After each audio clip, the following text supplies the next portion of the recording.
નમસ્કાર મિત્રો, હું ધર્મેશ રાવલ આજે 18મી ફેબ્રુઆરીએ તમારી સમક્ષ મનની વાત નવી ઉર્જા સાથે લઈને આવ્યો છું।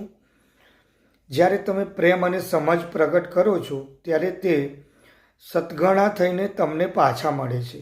તમે જ્યારે ટીકા અને નકારાત્મક વલણનો પ્રવાહ વહાવો છો ત્યારે એ પણ સતગણા થઈને તમારા ભણી પાછા આવે છે।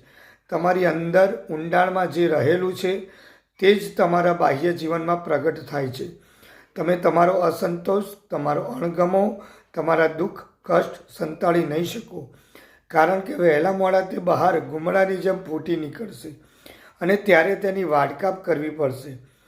વિષનો તો જેમ વહેતો નિકાલ થાય તેમ સારું, એ કરવાનો શીઘ્ર અને ઉત્તમ ઉપાય તમારા આખા વલણને બદલી નાખવાનો છે।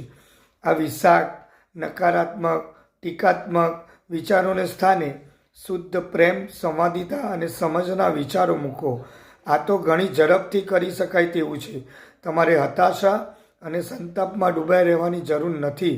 જાત માટે ખેદ અનુભવવામાં તમારે અમૂલ્ય સમય બગાડવાની જરૂર નથી। તમારી પરિસ્થિતિ વિશે તમે કંઈક કરવાની ઈચ્છા કરો છો ત્યારે તમે તે તરત જ કરી શકતા હોવ છો। પરિવર્તન તો આંખના પલકારામાં આવી શકે। આવા અવનવા વિડીયો જાણવા માટે અમારી આ ચેનલને લાઈક કરો, વધુમાં વધુ તમારા મિત્રોને શેર કરો અને આ ચેનલને સબસ્ક્રાઈબ કરો। અસ્તુ।